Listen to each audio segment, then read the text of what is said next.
everyone. This is Marissa from Ampersand Creative. Kind of doing something unique today for episode 4 of what I'm working on.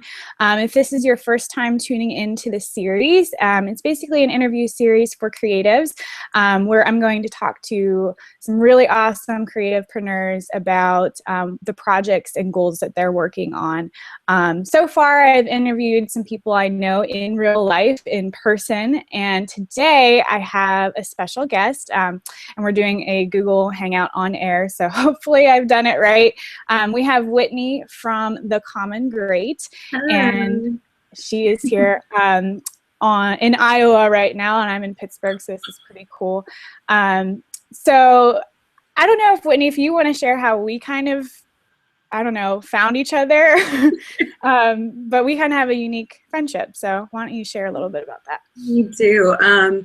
Honestly, Marissa, I can't remember exactly how we stumbled across each other. I really can't. I don't either at all. But it's amazing that we did. But just through the blogging world, I think maybe on Twitter is how I first found you.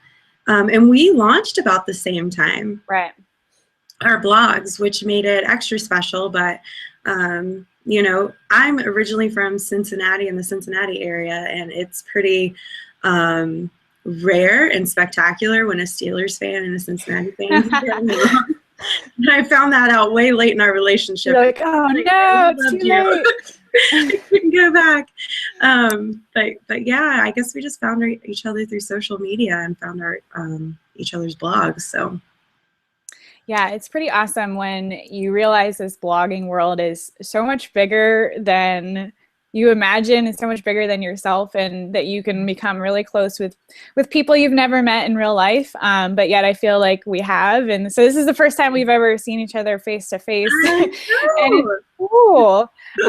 So definitely take advantage of your networks and get to know people, because community is what this all is all about. So excited to have you here. So Whitney's going to be sharing a little bit about what she's working on, and I'm sure she has lots of cool stuff up her sleeve. So before we launch into that, I want to ask you kind of something that I've asked everyone so far to kind of tie into my blog, Ampersand Creative, and that is, what is your ampersand? Meaning, what are the things that make Whitney Whitney? Well, I think, like a lot of people, there's a ton of ands if you count in your personal life. So like, I'm a wife and a daughter and a friend and all those things. But professionally speaking, right now I'm a blogger. And that means I'm also an aspiring entrepreneur, because one day I hope to make money blogging. That would be fantastic. Yes, it would. So that's where I'm at right now professionally. I'm also a pretty successful cheeseburger aficionado. Yes. So that is on the resume. That's important. Yeah, put it up there. Right. But right now, blogger. That's awesome. And what kind of things do you do for fun besides eat cheeseburgers? Oh, you know, right now it's nice weather, and my husband and I are pretty fanatical about just being outside. So when you live in the Midwest like you and I do, you treasure every time the sun comes out and it's, you know, warm outside. So it depends on the time of year for me. Right now, for fun, really when my husband gets home from work of the day, we go straight to the deck and sit outside and hang out and you know, solve all the world's problems via conversation. I love that. That's awesome. Cool. Yeah. Thank you. So we're going to launch right into it. And because you are a blogger, this is what you do professionally. So I don't have to separate the two. So the question is, what are you working on professionally on your blog? Well, what is going on right now is, for any of your followers who's watching this that are bloggers or has ever tried blogging, you kind of know that your to-do list has approximately 1 million things on it. That's the real number. Always. And then you have this second list that is also about 1,000,000 things long of things that you want to do for your blog. So what I realized really early on, because my blog is still a baby blog, it's still brand new, but what I realized early on is I've got to break things down into 1 or 2 items and make them focal points for my entire month. So for the month of June, what I decided to tackle was focusing a lot of energy on Pinterest, my Pinterest account. It's my #1 traffic refer to the blog consistently, and I spend maybe 5 minutes, 10 on a weird day, on that site, but it's still double or triple whatever my secondary refer is. So I thought, I might as well embrace that and figure out a way to try to start building some community there and increasing my following, because you got to go with what works. If that's where a lot of my fan base or potential fan base is, that's where I got to go. So I'm working on Pinterest right now. And then I'm also working on building my email list. So that's one of those things that'll probably always be.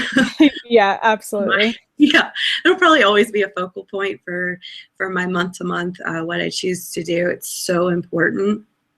But I'm trying to figure out a way to strategically pull both of those things off at the same time, kind of get them working together. So like I created 5 new community boards just yesterday and email my subscribers.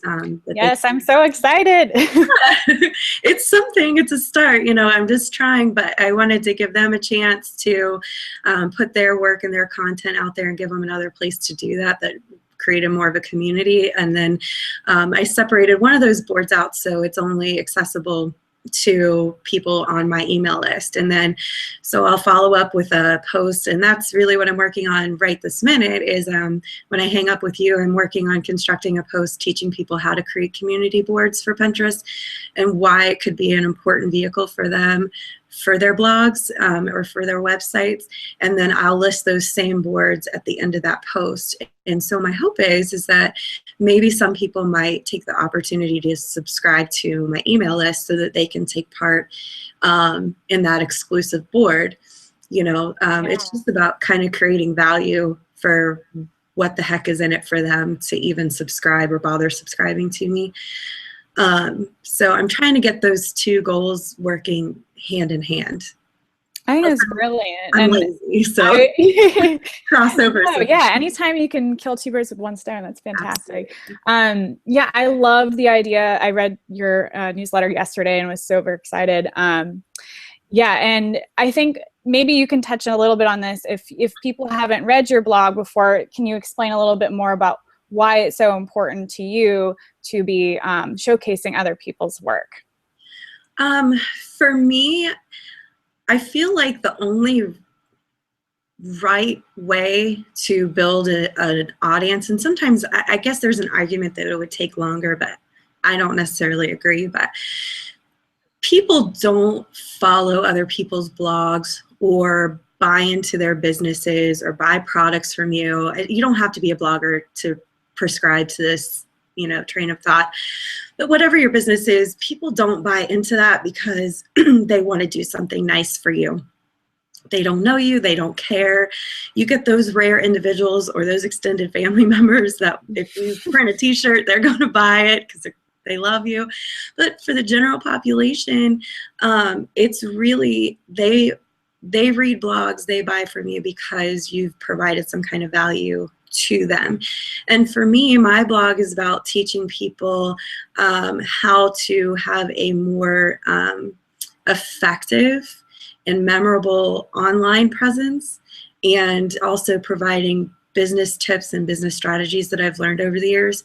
So for me, for my kind of product, I guess you could say, is if I'm not helping people get more successful with their blogs or with their small businesses, then I must not be providing any value, or what I'm writing must not, be effective or be a good strategy or working. So it is important for people to get something out of what I'm offering up and to be able to improve their own business, because that's the only reason I'm blogging. That's what the whole purpose of my site. Yeah, absolutely. Yeah.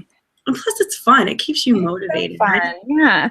When you have like a vested interest in other people's success, their success, as you said in your recent post, like is your success, you feel great because you had a role in that, and also just because you are supporting them. So that's awesome. Correct. Yeah. I'm a big believer in trying to create walking, talking testimonials to the business or the service that you provide. And the only way you can really do that is if you're truly and genuinely focused on the success of your client or customer, whatever service or whatever product you provide, it still holds true. So same goes for blogging, but it's been really exciting. I mean, I have a baby blog. It's not been there very long, but just anytime I get any kind of positive feedback, that's what keeps me going.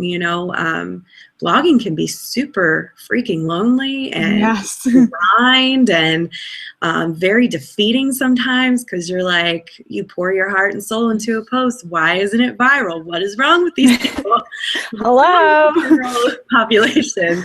They should love this. Exactly. So, it can drive you batty. So by kind of not focusing on me at all and focusing on what's going on with the people that do follow me and cheering them on when they have any little victories, makes it all worth it and kind of keeps you going. So yeah, absolutely. So do you have any idea what your July goals might be? No. That's okay. No. Let's get through June first. Exactly. I'm going to do the Pinterest and the email thing. And then I usually take like that first few days of a new month and sit down and look at things like my Google Analytics and stuff like that to try to figure out what's the smartest way for me to invest my time. Where's the ball getting dropped for my site, and what can I really work on that's going to make the biggest difference. So I'll do that in July. Awesome. Okay, so what are you working on personally right now? Well, a ton of stuff, and you know this. Yes. It's hectic right now. Right now, my blog is kind of keeping me busier than it ever has, and at the same time, the next 3 months or so personally is going to be crazy busy. So I guess the one thing I will share here is that my husband and I have this huge project to declutter and organize our home. So basically, anything that we've amassed over the 7.5 years that we've lived in our current place, it's going through every single closet and getting rid of anything that we don't absolutely have to have or aren't super attached to. And I'm sure everybody can sympathize with me. That is not a fun project, and no, it is not. It sucks. So that's what we're doing right now. Wow. Have you heard of I might get this wrong, the joy of tidying up before? No. It's this it's when it's done. Yeah. It's this book and the principle behind it is to, when you're decluttering or whatever, to look at the item and say, does this item bring me joy? And that's it. So I guess it helps a lot with letting things go a lot easier, because you evaluate it a little differently than you might have otherwise. So I thought that was really an interesting way to declutter. That is it. Yeah, you should definitely link that when you do this post. I will. I love theories like that. I gotta say, I get joy just with, I'm a minimalist. And so clutter is, I think when you're a creative, your brain is already cluttered all the time. And the more stuff you have around you, the worse that gets. And I don't have a problem actually, like, I don't probably need a joy test for items, because I'm one of those terrible people that I will throw everything out. Yeah, you're already there. Yeah, I don't care. If I need it, I have to have somebody watch me, because before you know it, I'll have nothing left. Everything. So, but yeah, decluttering does so much for you, I think, in terms of your mental health and just being at peace a little bit. It's hard to be at peace when your house is packed with stuff. So I completely agree. Yeah, I'm definitely kind of in that mindset right now where I just have too much stuff around and I can't be creative, which is weird because you'd think with creativity that it should be all over the place. But I know I'm the same way as you. I need things lined up so that I can be in my creative space. Agreed. Awesome. Anything else that you're working on personally? I mean, I know this is kind of like your big thing because you're moving. So Right. Honestly, not really. It's really just a bunch of household projects to tackle and that kind of thing. So, my husband and I have just kind of resigned ourselves to the fact that for the next 3 months, it's going to be exhausting and. yeah. A lot of the fun stuff we like to do in the summer will get put on the back burner a little bit, and that's going to have to be okay because the end result will be good. So we're just kind of bearing down at this point. But good for you. Oh, that's hard to do in the summer, but I think it's going to pay off for you. So that's awesome. Yeah. Cool. So what's one thing that you've learned recently that you feel this audience of creatives would benefit from hearing? I feel like I'm learning something new all the time, but I guess my most recent one that I got kind of excited about that creatives would like, especially other bloggers, is I learned how to do infographics. Yes, right? I would love to learn more. Right? Kind of ridiculously daunting the first time you try to tackle that. Like, be prepared to waste an entire day messing with the good to know. It will capture you and your day is gone. So do it, kind of start playing with it when you have a day to waste. But I used a website called Pick-to-Chart, and I'll give you the link, Marissa, so that you can put that down there. It is a free service. If you've ever used something like PicMonkey or Canva or something like that before, it'll come very second nature to you. It's extremely user-friendly. You just kind of drag and drop, and you can customize it in any way. They do have paid plans for additional features, but bottom line is, finding them kind of made the whole ordeal a lot easier.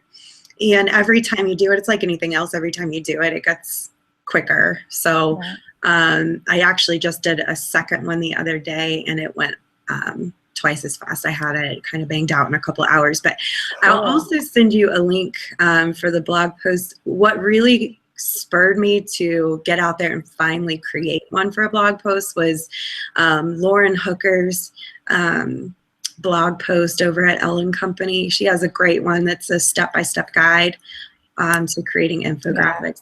Yeah, it breaks it down. Yeah, she's great. So I think that's an awesome post. Yeah. So I'll give you the link to that. But that's wonderful. I am a super, super, super big believer in having multiple types of images for each blog post you do.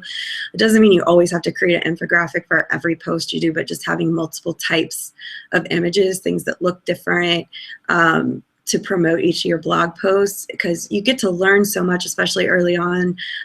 You'll see your aesthetic kind of evolve sometimes. You'll see what your potential audience responds to the best, and plus you're not just constantly sharing the same image constantly throughout all your social media platforms. Right. So it allows you to kind of double and triple up on how many ways you can share your blog post. So infographics, adding that to the mix has been really, really nice, because there's some blog posts where they just fit so naturally, and you have a whole nother way to kind of share your stuff. So yeah, I love that. I've not been brave enough to venture into the infographic world, so maybe I'll have to give that tool a shot. Yeah.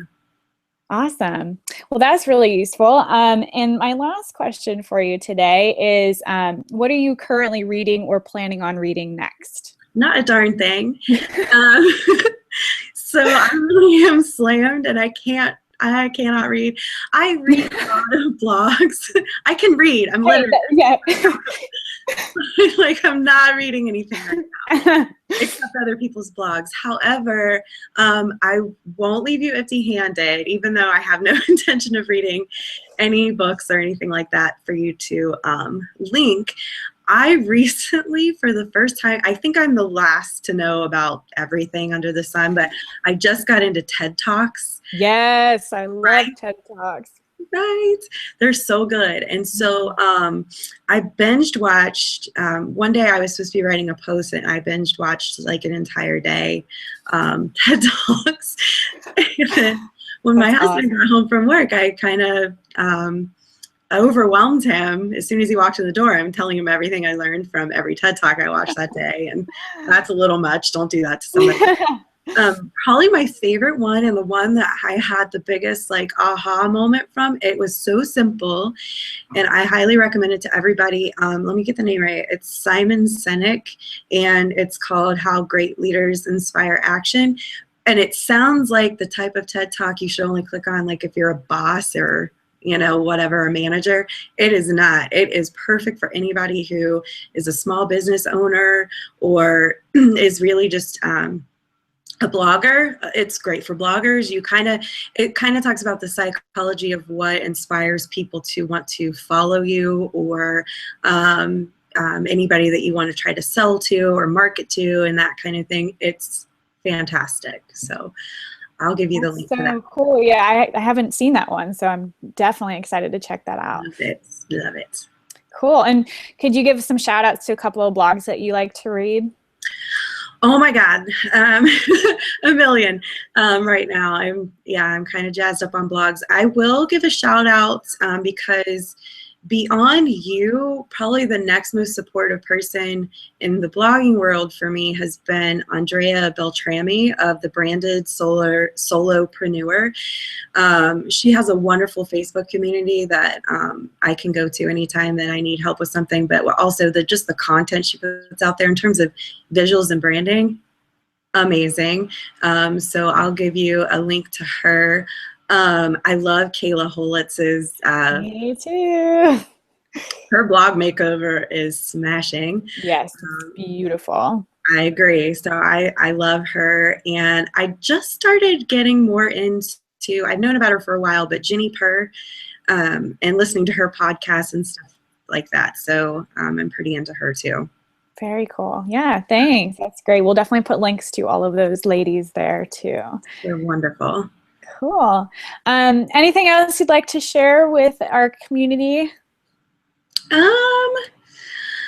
I mean, not really. I guess I would just say for our blogging friends out there, the one thing I try to always remind myself is to figure out what inspires your best work, not what motivates you necessarily, but what inspires your best work, and just kind of stay with that, and try to surround yourself with that as much as possible. So if you have a certain quirky work routine that works for you, go with it. Just think about the last time you wrote a blog post that you really loved and that you felt really great writing, and the last time you were in a zone while you were writing, and then recreate that every chance you can. Figure out what works for you and just go with it. I love that. I actually never really thought of it that way, so I love it. Yeah. Great advice. Well, thank you so much. I know that weren't too excited about being on video, so I appreciate you stepping out of your comfort zone. And for you, Marissa. I know, I feel so loved. Well, thank you so much, Whitney. I'm really excited to share this post with everyone and share all your useful links and resources. So thank you very much for that. You're welcome. It was a pleasure. Great. Well, I will talk to you guys soon. And again, tune in to, I guess, 2 weeks from now, what I'm working on. And we'll see you soon. Have a good one. Bye. Bye. Like a flower.